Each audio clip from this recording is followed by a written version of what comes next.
नमस्कार. आपण पाडवा स्पेशल पहिल्या भागामध्ये पुरी श्रीखंड, दुसऱ्या भागामध्ये पुलाव आणि काकडीची कोशिंबीर बघितली. पुरी श्रीखंड, पुलाव आणि कोशिंबीर झाला. मग आता आपण कुठली तरी भाजी केली पाहिजे, म्हणून आपण छोलेची भाजी करणार आहोत, साधी सोपी अशी. आणि ही भाजी आपण लोखंडाच्या भांड्यामध्ये करणार आहोत, त्यामुळे तिला अशी वेगळी अशी चव येते. तर चला तर मग आपण त्यासाठी लागणार साहित्य बघूया. इथे मी पाव किलो छोले 4 तास भिजवून घेतलेले आहेत. जेव्हा आपण हे छोले भिजायला घालतो तेव्हा त्यामध्ये 2 चिमूट सोडा घालून भिजवून घ्यायचं हे. आणि त्याच्यामध्ये 2 चमचे हरभऱ्याची डाळ देखील मी टाकली होती. इथे 2 मध्यम आकाराचे कांदे मी कापून घेतलेले आहेत. 2 मध्यम आकाराचे टोमॅटो, 7 ते 8 लसूण पाकळ्या आणि थोडंसं आलं त्याची पेस्ट करून घेतली. ही कोथिंबीर बारीक चिरून, इथे मी हिरवी मिरची आणि आल्याचे असे उभे काप करून घेतलेले आहेत. फोडणीसाठी तेल घेतलंय.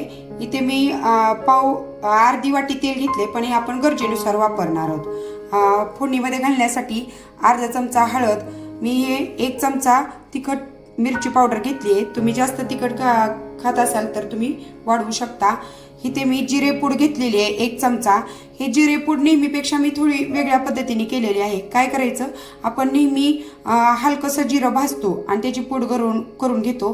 पण ह्या भाजीसाठी काय करायचं, 1 ते 2 चमचे जिरं जरा जास्त भाजायचं आणि त्याची पूड करून घ्यायची. इथे मी 1.5 चमचा धना पावडर घेतलेली आहे. आणि फोडणीमध्ये घालण्यासाठी काही खडे मसाले घेतलेले आहेत. इथे मी 6 काळी मिरी, 1 चक्री फूल, 1 दगड फूल, 2 दालचिनी, 1 तमालपत्र, 3 लवंगा आणि हे अर्धा चमचा फोडणीमध्ये घालण्यासाठी जिरं घेतलेलं आहे. आणि आपण ह्या भाजीला वरून तडका देणार आहोत, जे आल्याचे तुकडे आणि मिरचीचे तुकडे घालून. त्याच्यासाठी मी 2 चमचे तूप घेतलेलं आहे आणि चवीनुसार मीठ. आता हे आपण छोले कुकरमध्ये शिजवून घेऊया.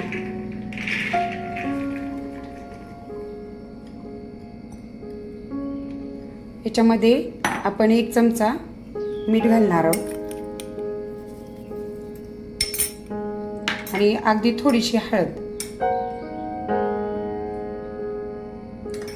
आणि याच्यामध्ये आवश्यकतेनुसार पाणी घालायचं. आणि छोले 4 ते 5 शिट्ट्या करून चांगले मऊ शिजवून घ्यायचे.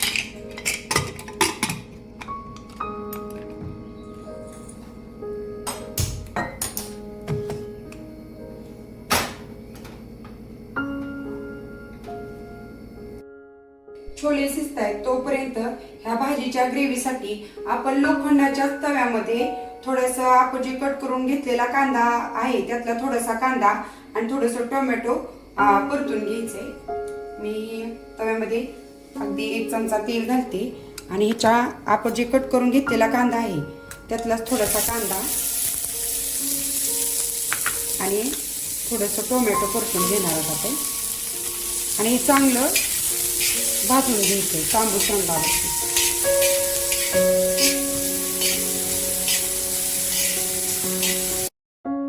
कांदा आणि टोमॅटो चांगले परतून झालाय. हे बघा, असा कांद्याला कलर आलेला आहे. आणि आता हे थंड झाल्यावर याची आपण ग्रेव्ही बनवून घेणार आहोत.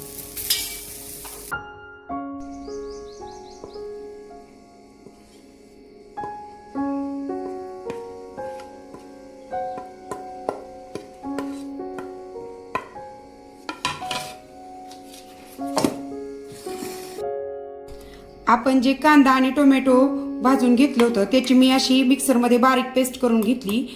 आणि त्यामध्ये वाटताना मी 1 ते 1.5 चमचा पाणी घातलं होतं. आणि इकडे आता आपले छोले देखील शिजलेत का बघूया.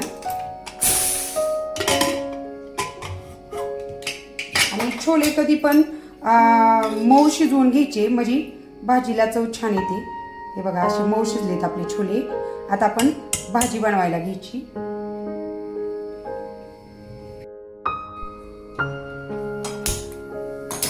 इथे मी भाजी फोडणी घालण्यासाठी ही अशी लोखंडाची कढई घेतली आहे.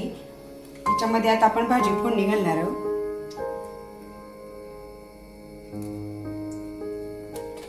आणि तेल तापल्यानंतर आपण फोडणी घालायची. आता हे आपलं तेल चांगलं गरम झालेलं आहे आणि मी गॅस मध्यम केलेला आहे. आता ह्याच्यामध्ये आपण फोडणी घालायची. हे जिरं आणि आपण जे सगळे खडे मसाले घेतले होते ते खडे मसाले देखील यात घालायचे. याच्यामध्ये आपण आलं लसूण पेस्ट,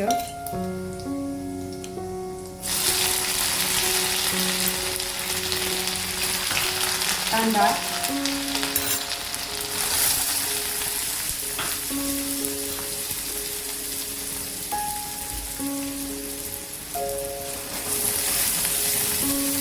आणि त्यातच आपण टोमॅटो घालणार आणि चांगलं परतून घ्यायचं. कांदा चांगला लालसर होईपर्यंत परतायचं. हे मी कांदा आणि टोमॅटो असं चांगलं परतून घेतलं आहे आणि हे फुल गॅसवरतीच करायचं, सतत हलवत. लगेच बारीक कट केल्यामुळे लगेच कांदा परतून होतो आणि त्यामध्येच आपण ही ग्रेव्ही घालणार आहे आणि हे देखील तेल सुटेपर्यंत ग्रेव्ही चांगली परतून घ्यायची. इथे ग्रेव्हीला चांगलं तेल सुटलेलं आहे. आता आपण काय करायचं, याच्यामध्ये सगळे पावडर मसाले घालून घ्यायचे. ही हळद, तिखट मिरची पावडर, धना पावडर, ही जिरा पावडर आणि थोडंसं मीठ घालायचं, कारण आपण छोले शिजवताना देखील मीठ घातले. आणि हे चांगलं परतून घ्यायचं पावडर मसाले टाकल्यानंतर. आणि तुमच्याकडे लोखंडाचं भांडं नसेल तर तुमच्याकडे जे भांडं आहे त्याच्यामध्ये जरी ह्या पद्धतीने भाजी केली तरी देखील छान होते भाजी.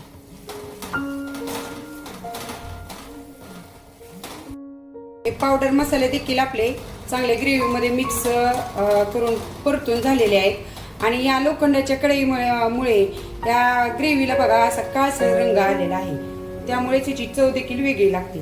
आता आपण ह्याच्यामध्ये छोले घालायचे. छोले घालताना काय करायचं, छोल्यामध्ये जर जास्त पाणी असेल तर तुम्ही थोडंसं ते कमी करून घ्यायचे. आता मी छोले ह्याच्यामध्ये घालते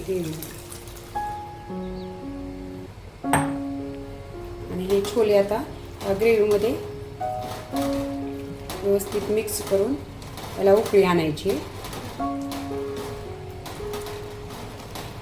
उकळी आणेपर्यंत गॅसची फ्लेम फुल ठेवायची.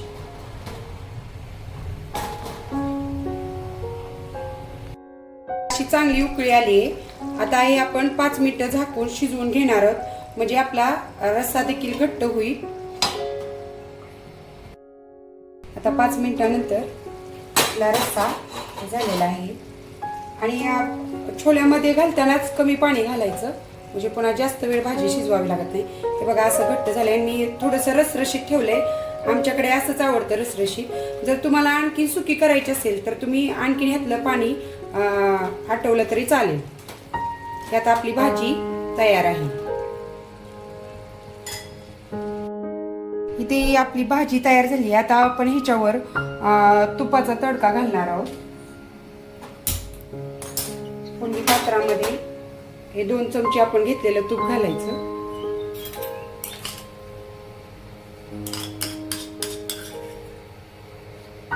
आणि तूप चांगलं गरम झाल्यानंतर त्यामध्ये हिरवी मिरचीचे उभे काप आणि आल्याचे उभे काप आपण घालणार आहोत.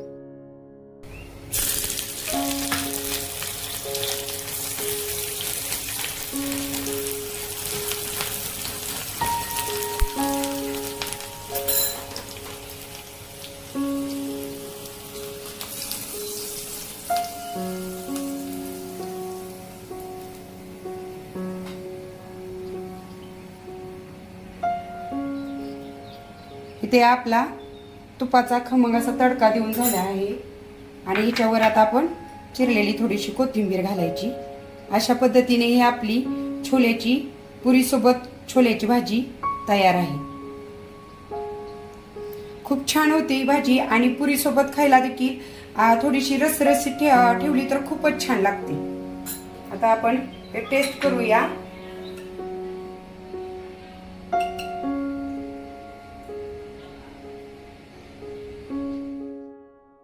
तुपाचा तडका दिल्यामुळं या भाजीला आणि लोखंडाच्या कढईत केल्यामुळं याला वेगळी छान अशी चव येते. आणि तुम्ही कुठल्याही भांड्यात करा, शेवटी तुपाचा तडका द्यायचा. खूप छान छोले होतात. तर तुम्हाला ही माझी छोलेच्या भाजीची रेसिपी कशी वाटली ते मला कमेंटमध्ये नक्की सांगा. आणि ही रेसिपी आवडल्यास आपल्या चॅनेलला लाईक, शेअर आणि सबस्क्राईब करायला विसरू नका. धन्यवाद.